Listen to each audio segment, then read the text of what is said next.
All right, welcome everyone. As you come into the Zoom room, please open the chat and share your name, where you're from, and why this issue is important to you. We'll wait a minute or so for folks to join, and then we'll get started.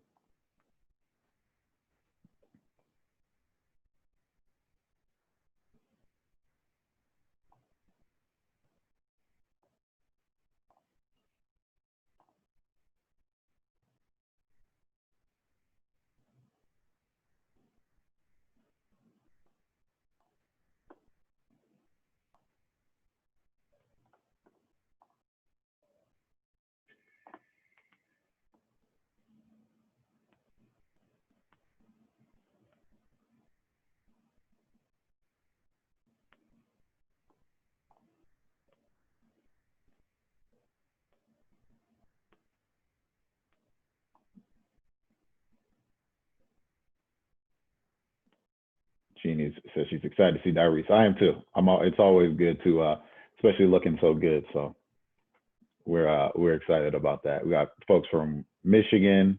I won't hold that against anyone. Boston, North Carolina, Kentucky, Texas, Tennessee. Another Texas Teach Plus. Welcome. Great to see some of my colleagues at Ed Trust. North Carolina in the house. Wait a minute or so for folks to be able to come over, and then we'll get started with the poll. Another Kentucky.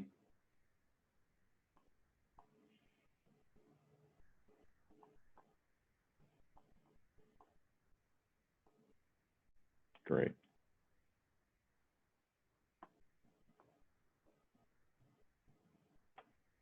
All right. It's 12:53. We'll go ahead and get started. Welcome, everyone. Appreciate you all joining.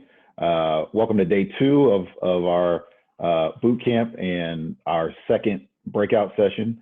My name is Eric Duncan. I am from the Ed Trust National Office, and I'm really excited to join you with my co-presenter, Diaries George, to talk a little bit about a new tool that I think can be really useful for you all in the field around measuring how your state measures up in educator diversity. And so we're gonna walk through that tool in a little bit.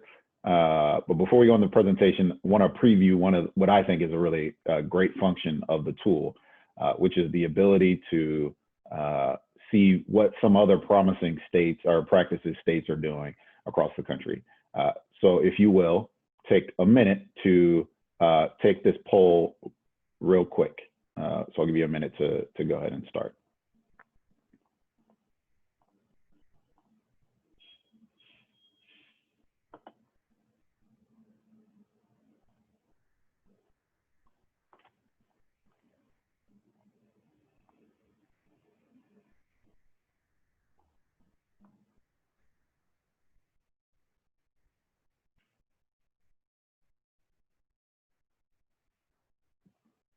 Give folks another 10 seconds or so to get their answers in.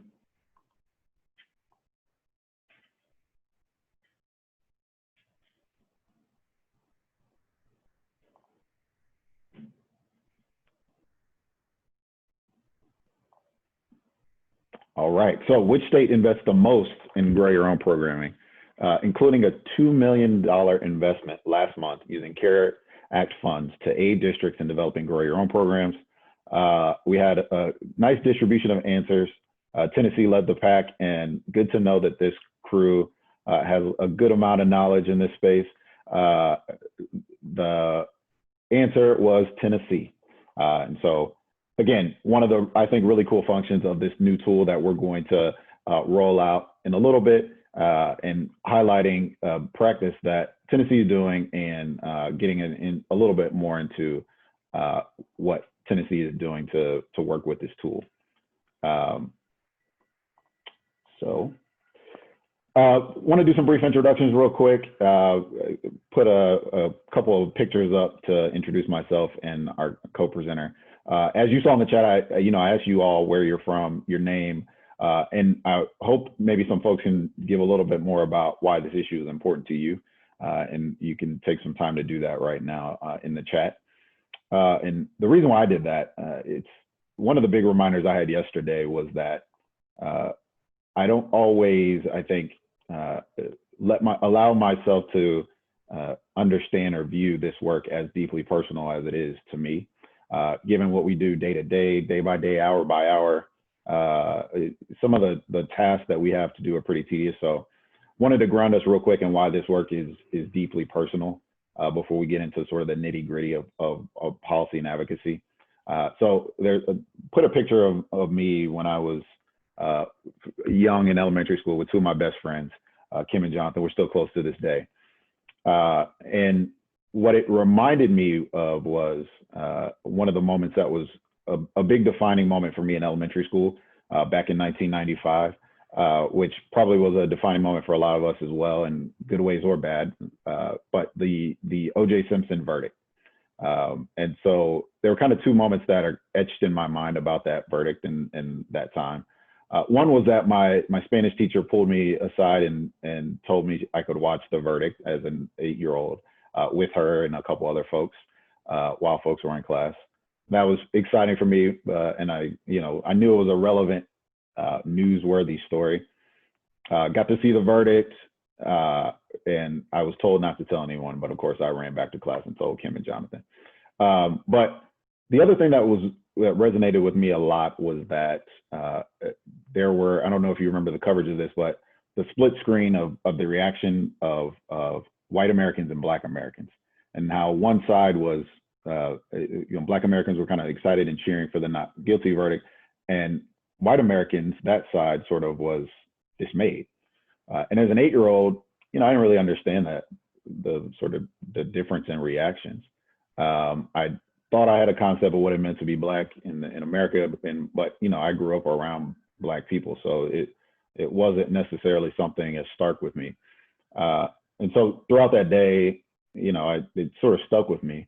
Didn't really have a chance to talk about it until my AAU coach, Coach Dixon, sort of sat me and my AAU team down and talked to us about why this was so important to him as a Black man, and seeing a person like O.J. Simpson, who's a Black man and well known, actually seemed to get a fair trial, and sort of sharing that he had a sense of relief to an extent, that maybe this could show that as Black men and as Black people, there was an opportunity or a chance for us to get a fair shake in the criminal justice system.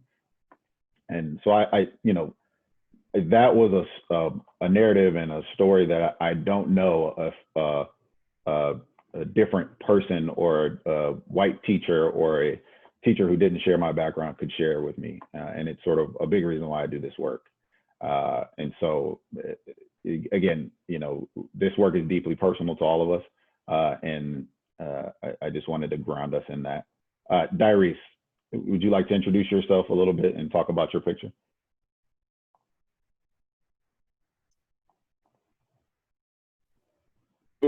Hi, everyone. Diarese George from the Executive Educator Alliance, and good to be here and share with you today. My picture on my right is actually, I think every time I look at this picture, it's a realization that I navigated. I was actually identified gifted and talent early on in my education journey, so around first grade, and I experienced education largely as only Black male in classrooms because of how I was situated in classes due to being gifted and talent. Same thing in middle school, and then also in advanced and doing Roman 8 courses in high school. And I realized that's a P-12 experience. I was my second grade teacher, Ms. Williams. And I graduated in the top of my class here in Tennessee. And that I never also, more importantly, didn't experience a male educator of color into college, and honestly, the automatic color in a person as a educator in my collegiate tenure too. And so I think about all the years I spent in education, both as a student and as a profession, and to go that long in so many years without being able to see yourself it plays a role, and I think it drives a dire point of why this is so important. Not only in the reason why Eric illuminates in his reason why this is important, but more importantly, just that we just close this disparity between the students that we're serving and the people who are doing the serving. There's so much value to have when you have a racial, ethnically diverse educated workforce, and I think that's part of the reason why we're having this conversation today. Thanks, Darvish. Appreciate that. All right, let's get to the nitty gritty. And again, as you hear us, I'd love to hear you all's reasons why you're here, and if you could enter that in the chat, if this is personal to you as well, would love to hear about that. Let me walk through the agenda real quick. Really excited to launch this 50-state or to share a preview of the 50-state teacher diversity and data and policy scans. I think this is going to be a really useful tool for the field and you all as you do your work. Dyrese is going to walk through some of the ways that his organization, the Tennessee Educators of Color Alliance, have already used the tool and sort of give you a good sense of what its meaning and purpose really can be. Hopefully we'll have a good amount of time for Q&A. And as you see with the norms, if you have questions, please put them in the chat. And at the end of the session, we'll walk through them. And then we'll talk a little bit about next steps and when this tool will be launched. I went over one of the norms. If you have questions, put them in the chat. We'll make sure we reserve some time to do them at the end, or to review them at the end. And you're on mute already. You have the option to unmute yourself, but stay on mute until the end. And then I had breakouts here, we're gonna actually shift that to Q&A. So no need for video. Love to see your faces, but we don't have to use that function if you don't like. So real quickly, just want to walk through sort of why we're here and ground us, in the conversation even that we had a little bit earlier today about the years of conditions leading and intentional actions leading to the conditions that we're in.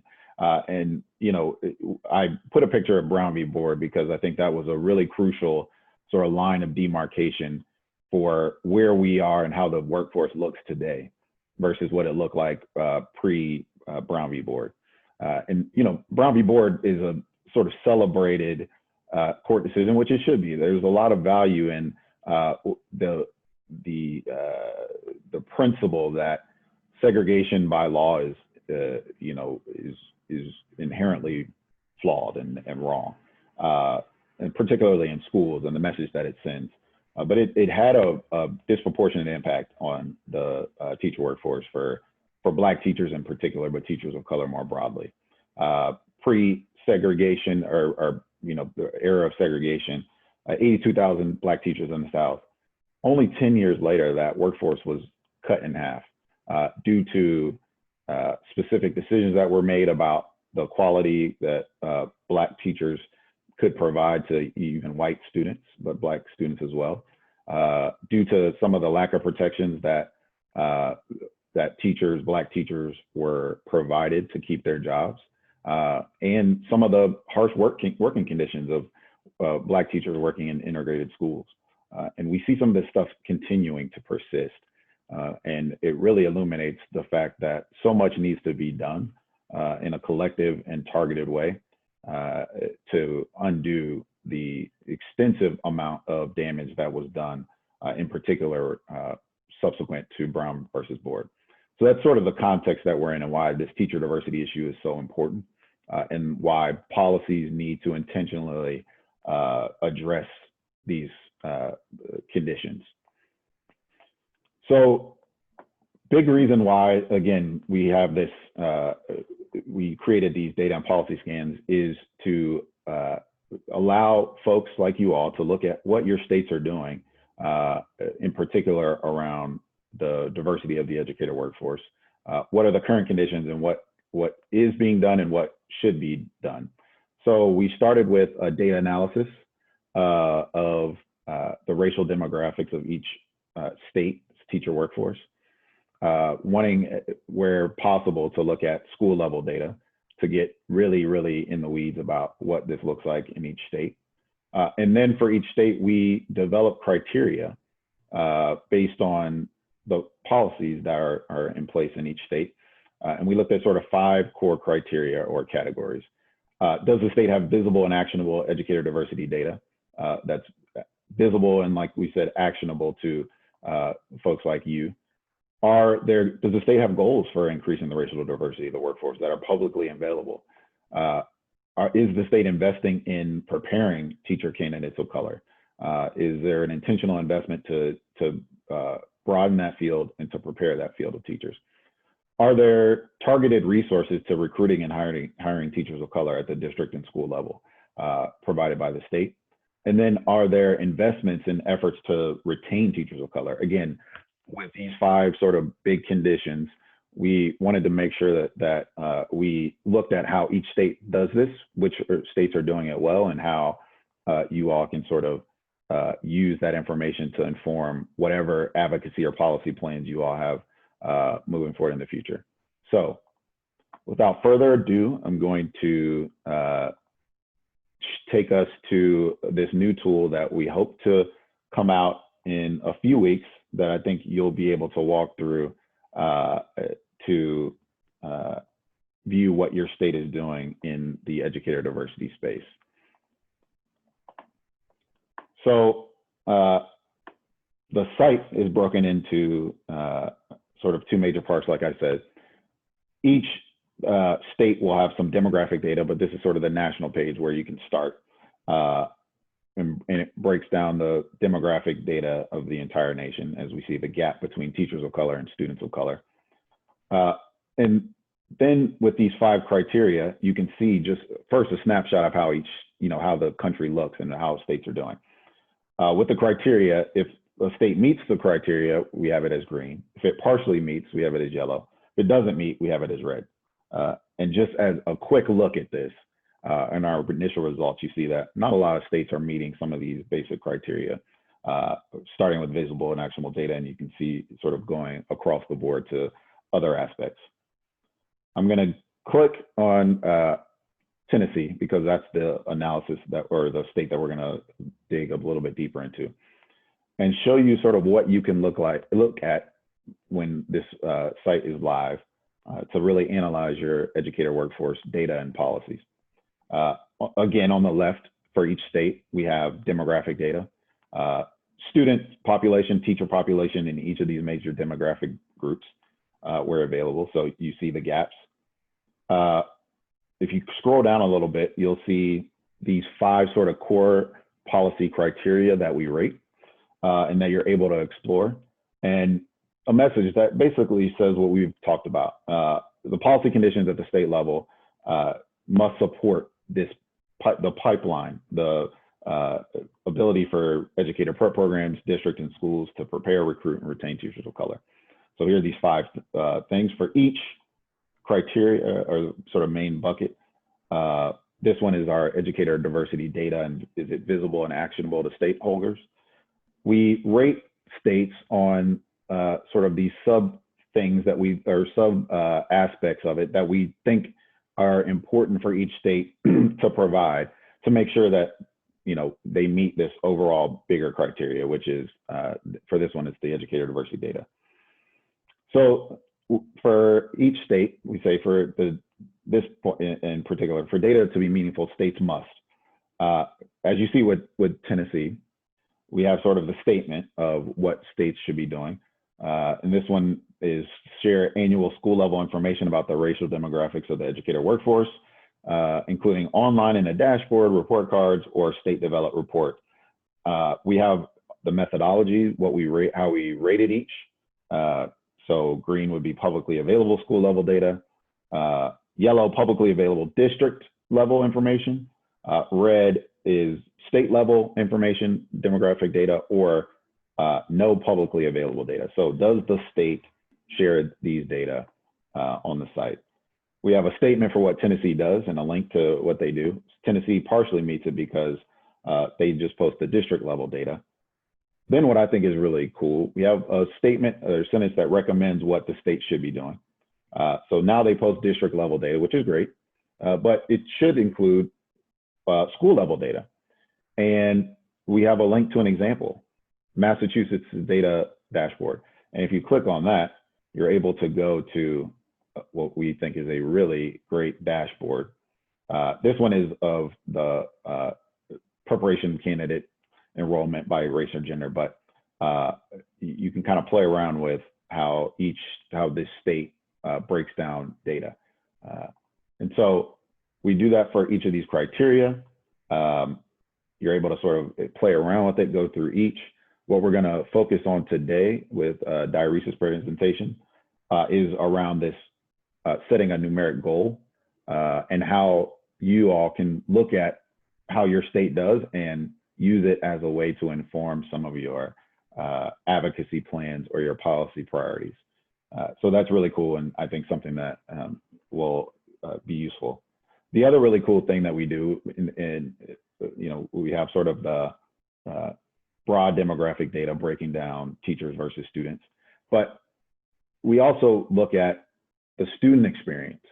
So in the state of Tennessee, for instance, what percentage of schools don't have a single teacher of color on record? We see that's 32%. What percent of students go to schools with no teachers of color? 23.1% do that. Then we have state level data that breaks it down by demographic, student, and teacher population. So in Tennessee, what percentage of Asian students attend schools with no teachers of color? You're able to see that. What percentage of Asian students attend schools, or any of these tabs, Black, Latino, multiracial, attend schools with no same race teachers, so don't have the experience, and we know what the research shows with that. What percentage of Latino students or any students attend schools with at least 5% of same race teachers? And then we have a teacher data point. What percentage of Latino teachers work in schools with no other same race teachers?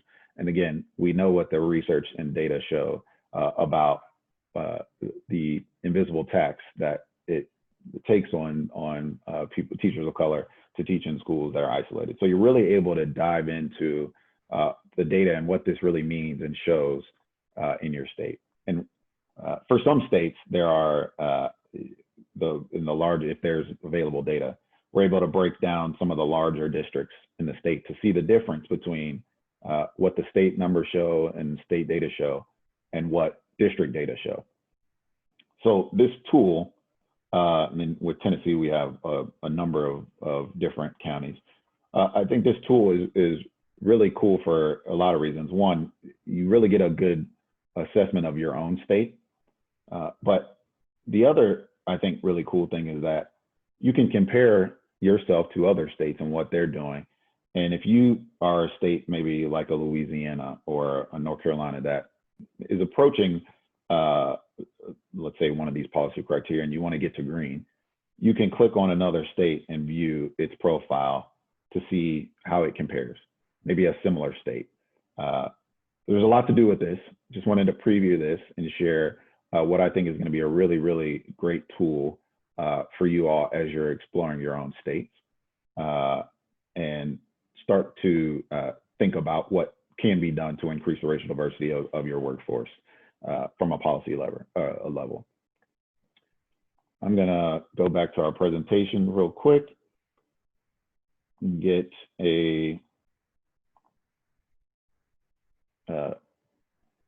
engage in this poll real quick. And that was a quick overview.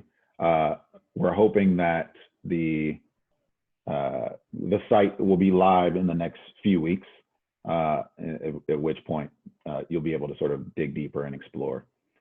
For now, would like real quick some instant reactions. What is, oh, excuse me. Just wanted to hear some of your reflections on the webpage. So what area are you most excited to explore for your state context? Exploring state level data, exploring district level data, viewing how the state sort of rates on different policy criteria, comparing your state to others, or getting more educated about the best state level policies and practices, all things that this site is designed to do. Take about 30 seconds for some initial reflection before we dig deeper into what this tool can allow you to do at the advocacy level.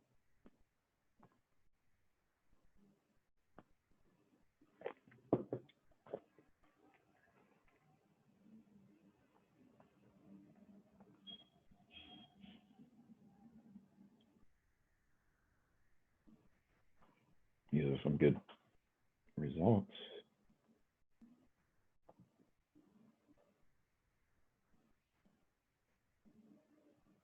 All right. So some good distribution, but it looks like the top are really about how your state measures up to other states and getting more educated in how your state rates in these policy criteria.